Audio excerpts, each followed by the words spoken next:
आज fight for a right आपको कोई कानून या लॉ बताने नहीं आया है। फाइट फॉर अ राइट आज आया है आपको बताने के लिए कि अगर आपके घर में छोटे बच्चे हैं तो आप उनकी सुरक्षा की जिम्मेदारी खुद लीजिए। उनको सिखाइए कि गुड टच बैड टच क्या होता है और उनको ये बताइए कि किसी पे भी ब्लाइंड ट्रस्ट नहीं करना चाहिए, चाहे वो कोई पड़ोस का कोई व्यक्ति हो या फिर कोई फैमिली मेंबर ही क्यों ना हो या फिर कोई क्लोज रिलेटिव ही क्यों ना हो, क्योंकि अब वो पुराना जमाना नहीं रहा जहां पर रिश्तों की कदर होती थी। आजकल ऐसे ऐसे केसेस आ रहे हैं जहां पर कि विश्वास करने वाले लोग ही ऐसे कृत्य करते हैं। मैं आज आपको 3 केसेस बताऊंगी, एक दरभंगा का, एक देवरिया का और एक बॉम्बे हाईकोर्ट का। सबसे पहले तो स्ट्रेंज बॉम्बे हाईकोर्ट के केस के बारे में आपको बताती हूँ।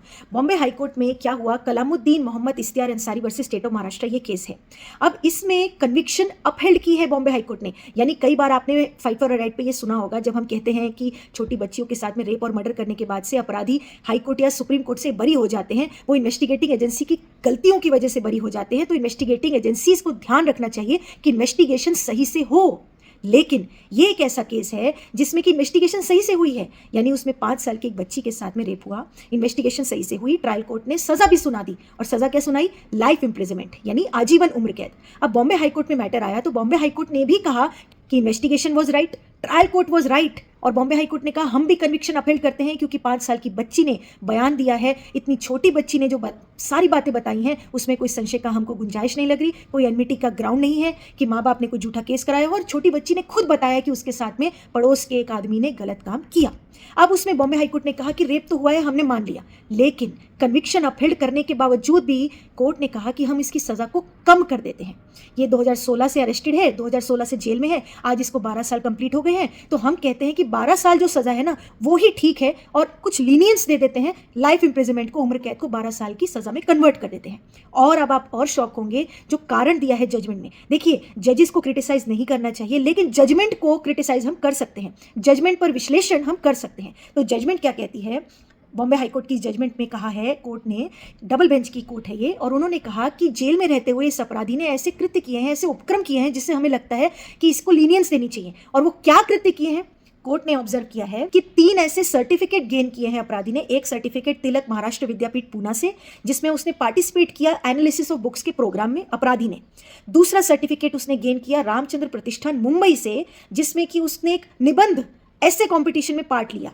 तीसरा सर्टिफिकेट उसको मिला मुंबई सर्वोदय मंडल से, जहां पे उसने महात्मा गांधी के थॉट्स को स्टडी किया, पार्टिसिपेट किया और एग्जाम क्लियर किया, महात्मा गांधी के ऊपर एग्जाम क्लियर किया। तो इन 3 सर्टिफिकेट्स की वजह से उसको लीनियंस दे देते हैं। उसका कोई क्रिमिनल एंटीसीडेंट पहले नहीं था और वो उस समय 20 ही साल का था। तो उसने जेल में रहते हुए ये जो उसके उपक्रम, उसके कृत्य, उसके सर्टिफिकेट दिख रहे हैं ना, उससे हमें लगता है कि उसकी सजा को कम कर देते हैं इन ग्राउंड्स पर कि उसने महात्मा गांधी पर निबंध लिखा, महात्मा गांधी के थॉट्स पर उसने एग्जाम क्लियर कर लिया जेल में रहते हुए, तो लाइफ इंप्रिजनमेंट की सजा को 12 साल में कन्वर्ट कर लिया। अब सवाल ये उठता है कि अगर सजा इतनी जो बढ़ाई गई, कानून को इतना स्ट्रिक्ट किया गया कि कम से कम बच्चियों के कानून तो स्ट्रिक्ट कर दो, चलो बाकी कानून में ठीक है, बाकी केसेस में आप सजा लीनियंट करो, कम करो, जो करना है करो, लेकिन ऐसे केसेस में जिसमें कि छोटी बच्चियों के साथ ऐसे मानसिकता वाले लोग ऐसा अपराध करते हैं, छोटी बच्चियों के साथ करने का सोचते भी हैं, तो उन लोगों को तक छोड़ना नहीं चाहिए। ऐसे तो अपराधी ने तो रेप किया छोटे बच्ची के साथ में, और ऐसे केसेस में अगर आप लीनियंस कर रहे हो, लाइफ इंप्रिजनमेंट को कम करके 12 साल कर रहे हो, तो ऐसे मानसिकता वाले अपराधियों को डर कैसे आएगा? कोई भी अगर आदमी इतना घृणित कृत्य करने का सोचेगा तो उसको क्या लगेगा कि या तो मैं कोई ना कोई इन्वेस्टिगेटिंग एजेंसी की कमी की वजह से सुप्रीम कोर्ट से बरी हो जाऊंगा, जैसे बहुत सारे केसेस में बरी होने की खबरें आती हैं कि नहीं आती हैं। कितने केसेस मैंने आपको बताए हैं fight for a right channel पर, यहाँ पर ही आप जाके चैनल पर देख सकते हैं। और नहीं तो फिर उसको लगेगा कि अगर नहीं भी छूटूंगा ना तो मैं जेल में जाकर कोई ऐसे लिख दूंगा, अच्छा व्यवहार दिखा दूंगा, महात्मा गांधी पर निबंध लिख दूंगा या फिर अच्छे थॉट्स बोल के दिखा दूंगा, यही तो करना है, मेरी सजा कम हो जाएगी।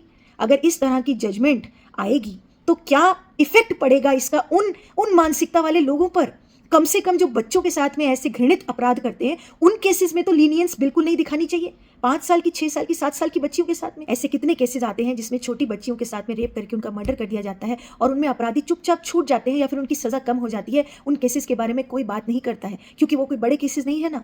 जिन केसेस को बहुत हाइप मिल जाती है या फिर मीडिया ट्रायल मिल जाता है, उन केसेस में तो कोई बच्ची भी नहीं होती। यानी जैसे आसाराम बापू का केस देख लीजिए, उसमें लड़की छोटी नहीं है, उसमें तो ये भी इशू है कि वो लड़की शायद 18 साल की थी, ये भी विवाद है, उसमें अपील पेंडिंग है, जिस पर हमने वीडियो भी बनाई थी क्योंकि हमने पूरा केस उसमें स्टडी किया हुआ है, वो आप चैनल पर जाकर देख सकते हैं। तो ऐसे कई केसेस होते हैं जिसमें कि गुंजाइश होती है छूटे केस करने की, उसमें तो लाइफ इंप्रिजनमेंट टिल डेथ दे दी जाती है। उसमें तो अगर कोई बेल भी लेने जाता है तो कोर्ट कहता है कि नहीं नहीं, इसमें तो हम बिल्कुल भी सुनेंगे ही नहीं। तो फिर आप वही चीज ऐसे केसेस में क्यों नहीं करते जिसमें कि 5 साल की, 6 साल की, 7 साल की बच्चियों के साथ में रेप किया जाता है? उनकी सजाओं को अगर आप कम कर रहे हैं तो ऐसे मानसिकता वाले अपराधी तो डर नहीं रहे। लेकिन मीडिया ट्रायल के आधार पर, जैसे अभी उन्नाव केस में क्या हुआ, उन्नाव केस में ऑनरेबल सीजीआई की बेंच पे बेल लगी हुई थी, तो उस समय जो सीनियर एडवोकेट सिद्धार्थ दवे थे वो आर्ग्यू करते समय बोले ये बात कि अगर यहाँ पर ऑर्डिनरी पर्सन होता तो उसका क्राइटेरिया अलग होता, उसको आराम से बेल मिल जाती, लेकिन क्योंकि ये कोई ऑर्डिनरी व्यक्ति नहीं है और मीडिया हाइप्ड केस है तो इसमें बेल नहीं मिल रही है। तो ये डिफरेंस जो है लॉ का एप्लीकेशन का, उससे असली अपराधियों को तो डरा नहीं रहा, और निर्दोष लोग जो हैं वो ऐसे कड़े कानून की वजह से निर्दोष लोगों के साथ में गलत होता है कि निर्दोष लोग फंस जाते हैं। और शुरू से हमने फाइट फॉर राइट पे ये बात कही है कि निर्दोष फंसे नहीं लेकिन दोषी बचे नहीं। अब यहाँ क्या हो रहा है कि ये इस केस में दोष सिद्ध हो चुका है, यानी दोष साबित हो चुका है कि उसने दोष किया है। हाई कोर्ट ने कन्विक्शन को अपील किया है, हाई कोर्ट ने कहा है कि ये केस में हुआ है रेप, लेकिन फिर भी सजा को कम कर दिया, लाइफ इम्प्रिजनमेंट नहीं दिया। तो क्यों ये difference of application of law है, ये एक बड़ा सवाल है। और एक दूसरा सवाल जो मन में है, जो कि पूछे बिना नहीं रहा जा रहा, कि अगर आरोपी ऐसे अपराधियों को सिर्फ एक निबंध, महात्मा गांधी के निबंध लिखने पे लीनियंसी मिल सकती है और उनकी सज़ा को कम किया जा सकता है, तो ये भी बता दिया जाए कि क्या ऐसे बच्चियों के माँ बापों को क्या लिखना होगा निबंध, या क्या ऐसा करना होगा उपक्रम जिससे कि ऐसी बच्चियों को न्याय मिल सके। उनके लिए भी कोई निबंध या ऐसा कोई उपक्रम बता दिया जाए तो बेटर होगा, तो बेहतर होगा। दूसरा केस मैं आपको यहाँ पर दिखाती हूँ दरभंगा का, और तीसरा केस दिखाऊंगी देवरिया का। दोनों केस की वीडियो आप देखिए, और उस वीडियो से ही मैं यहाँ पर अपनी वीडियो को एंड करूंगी, क्योंकि उन दोनों वीडियो में आप देखेंगे कि दोनों बच्चियाँ छोटी छोटी 5-6 साल की बच्चियाँ हैं, और दोनों केसेस में एक केस में पड़ोस का ही कोई व्यक्ति है, गाँव का ही, सेम गाँव का पड़ोस का व्यक्ति है जिसने रेप करके मर्डर कर दिया, और दूसरे केस में तो बच्ची के चाचा ने ही उसके साथ में गलत किया है, और गलत करने के बाद से उसको नदी में फेंक दिया। तो इस वीडियो के माध्यम से सिर्फ इतना ही कहना है कि ठीक है, कानून है और कानून की जानकारी आपको हम देते रहेंगे फाइट फॉर राइट के चैनल पर, लेकिन इन 3 केसेस के माध्यम से इतनी बात आपको जरूर समझनी है कि अपने बच्चों को सुरक्षित रखने के लिए आप भी कुछ कीजिए, सिर्फ कानून के बल पर नहीं रहिए। क्योंकि इन तीनों केसेस में जो अपराधी था वो जानकार व्यक्ति था, एक केस में तो सजा कम हो गई, दूसरे दोनों केसेस में जान से मार दिया है बच्ची को। आगे चलकर इन्वेस्टिगेशन में क्या कमियां होंगी, क्योंकि ज्यादातर ऐसे ही केसेस में इन्वेस्टिगेशन में कमियां होती हैं जहां पर मर्डर हो जाता है, जहां पर मार दिया जाता है बच्चियों को, वो सुप्रीम कोर्ट तक जाने के बाद पता चलता है कि इन्वेस्टिगेशन में कमियां हैं। तो क्या फायदा जब हमारी बच्ची मर ही जाएगी, जब उसके साथ रेप हो जाएगा तो क्या ही फायदा, कैसा जस्टिस, जब अपराधी छूट ही जाएगा, उसको बेल मिल जाएगी या फिर उसकी सजा कम कर दी जाएगी, या फिर कहीं ना कहीं एक्विटल भी मिल सकता है अगर इन्वेस्टिगेशन में कमी रह गई तो इसीलिए बच्चियों को सुरक्षित रखिए। अपने बच्चों को सुरक्षित कैसे रखेंगे, आप अपने बच्चों को बताइए, सिखाइए कि किसी पे भी ट्रस्ट नहीं करना है, चाहे कोई आपका करीबी हो, चाहे कोई आपका जानकार हो, पड़ोस का व्यक्ति हो, रिश्तेदार हो, ट्रस्ट नहीं करना है और किसी के साथ भी चले नहीं जाना है। ये सिखाइए और अपने बच्चों की सुरक्षा खुद करिए। उनको बताइए कि कोई भी व्यक्ति आज की डेट में विश्वास करने योग्य नहीं है। यही इस वीडियो में कहने का तात्पर्य है। अब आप वो 2 वीडियो देखिए जिनको देखने के बाद आपको पता चलेगा कि आज समाज, सोसाइटी कहाँ गिरता जा रहा है, और अपने बच्चों की जिम्मेदारी आपको खुद लेनी पड़ेगी, उनकी सुरक्षा की जिम्मेदारी। कि बड़े पापा थे, बड़े पापा ही हैवान बन जाते हैं, और हैवान बनने के बाद अपनी ही मासूम 5 साल की बच्ची के साथ, जिसका नाम होता है, और उसी के साथ पहले दुष्कर्म करते हैं, उसके बाद उन्हें नहर में ले जाकर फेंक देते हैं। लाठी ले ले, लाठी लाठी तो ढल रहा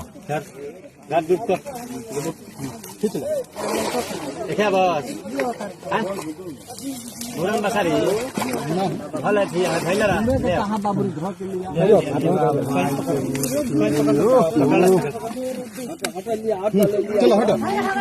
चक्काजाम किया है उस लड़का को, विकास महतो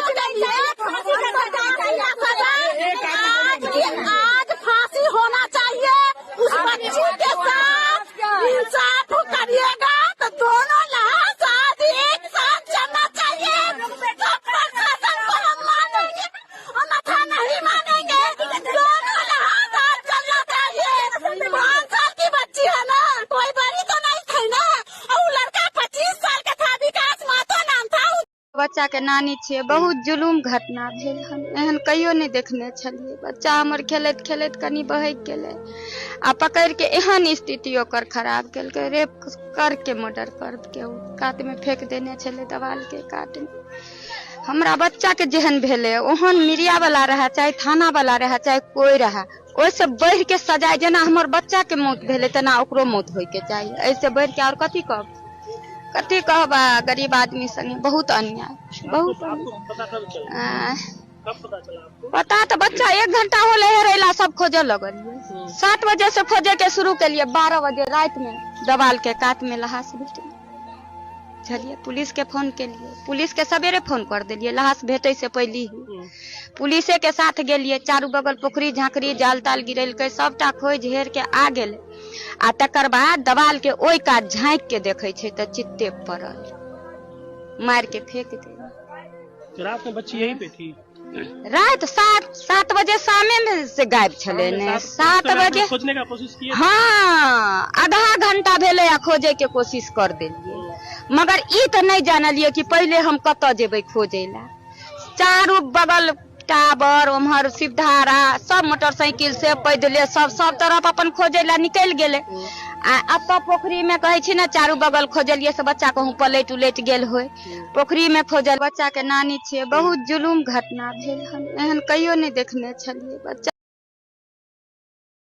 बच्चों को बहुत मुश्किल होता है ये बताना कि बेटा ये चीज़ जो है ना गलत है, ये चीज़ आपने मम्मी पापा को बतानी है।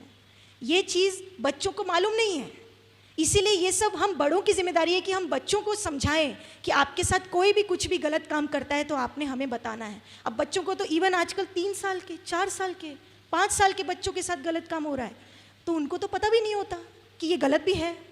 तो ऐसे में बच्चों को आपने अच्छे से समझाना चाहिए कि बेटा कोई अगर इस तरह से टच करे, कोई अगर बॉडी के इस ऑर्गन पे टच करे तो ये गलत है, कोई अगर इस तरह से बात करे तो ये गलत है। आप बच्चों के साथ ये चीज़ डिस्कस करो, इसमें बिल्कुल भी शर्माना नहीं चाहिए, क्योंकि आज आप शर्माओगे तो कल को बच्चे भी शर्माएंगे आपको बताने में अगर उनके साथ गलत होता है।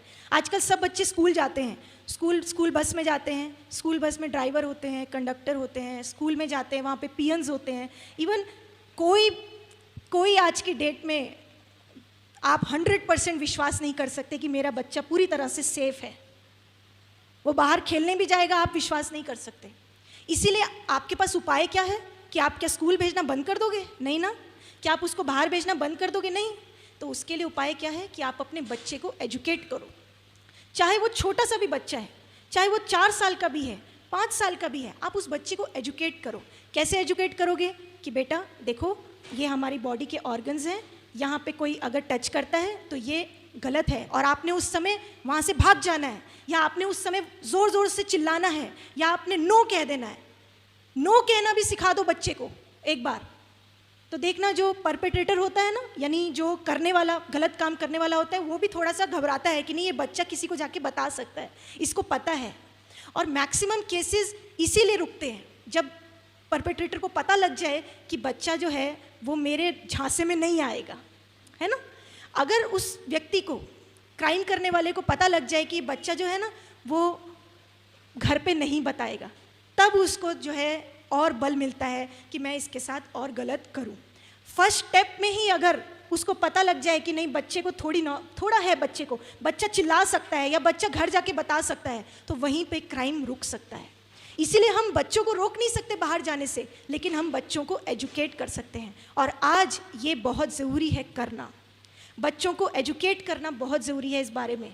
और ये चीज़ हम ही कर सकते हैं घरों में, अपने घर के बच्चों को प्रोटेक्ट कर सकते हैं। आप अगर अपनी फैमिली में जाते हो, अपने रिलेटिव्स में जाते हो, वहाँ भी आप छोटे छोटे बच्चे हैं, आप सीनियर हो घर के, ठीक है, आप बड़े हो घर के, आप वहाँ जाके बच्चों को बिठा के समझा सकते हो कि बेटा ऐसा ऐसा होता है, ऐसा ऐसा आप समझ जाओ, आप संभल के रहा करो, अगर ऐसा कुछ हो तो आपने घर जाके मम्मी पापा को बताना है। ऐसे आप एजुकेट कर सकते हो। इवन मैं कुछ प्रोग्राम्स ऐसे भी अभी मैंने रिसेंटली कुछ ऐसे प्रोग्राम्स किए हैं जिसमें बड़ों को नहीं, बच्चों के लिए प्रोग्राम्स किए हैं, जिसमें छोटे से लेके 12-13 साल तक के बच्चों के लिए प्रोग्राम किया, जिसमें उन बच्चों को मैंने समझाया कि गुड टच क्या होता है, बैड टच क्या होता है, अगर ऐसी स्थिति खड़ी होती है तो आपने क्या करना चाहिए। जैसे आपके सामने अगर डॉग आ जाता है तो उस समय आप क्या करते हो, आप मम्मी को बुला लेते हो या शोर मचाते हो या आप छुप जाते हो, या कोई अगर इंसेक्ट आता है तो आप उससे कैसे अपने आप को प्रोटेक्ट करते हो। ऐसे ही अगर कोई गलत काम कर रहा है तो आपने अपने आप को कैसे प्रोटेक्ट करना है। छोटे छोटे बच्चे समझ जाते हैं अगर उनको समझाओ तो। मैंने समझाया है, इस तरह की मैंने क्लासेस ली हैं, लेकिन यहाँ पे सब लोग बड़े हैं, इसलिए मैं बड़ों को भी समझा रही हूँ कि ये एक पहला कदम आपने उठाना है। आप अपनी फैमिली में जितने बच्चे हैं उन सबको बिठाओ और समझाओ और उनको बताओ कि देखो एक सर्कल बनाओ, ट्रस्ट सर्कल, यानी कि अगर कोई ऐसी चीज़ होती है तो आप किस किस को बता सकते हो। जैसे आप उस सर्कल में कहो कि बेटा ये मम्मी पापा या दादा या दादी या नाना नानी, जो भी आपके ग्रुप में मतलब आपकी फैमिली में बच्चा आपको लगता है जिससे कि बच्चा खुलता है, बात करता है, वो उस सर्कल में, बेटा ये आपका सर्कल है, ये आपका ट्रस्ट सर्कल है। कभी आपके साथ कुछ गलत होगा तो आपने यहाँ पे आके बताना है, कोई आपके साथ गलत बात करेगा तो आपने यहाँ आके बताना है। और इवन आप बच्चों को समझाओ कि गलत बात क्या होती है, गलत टच क्या होता है। बहुत सारे पेरेंट्स सोचते हैं कि नहीं नहीं ये थोड़ी ना बात करनी चाहिए, कितनी शर्म की बात है, ऐसी बात बच्चों से कैसे करें हम। शर्माना नहीं होता है, जो बच्चे के साथ जब गलत हो जाएगा तब यही पेरेंट्स मेरे पास आते हैं और मुझे बोलते हैं दीदी हमसे बहुत बड़ी गलती हुई कि हमने बच्चों के साथ कभी ये चीज़ डिस्कस नहीं की, कभी ये चर्चा नहीं की।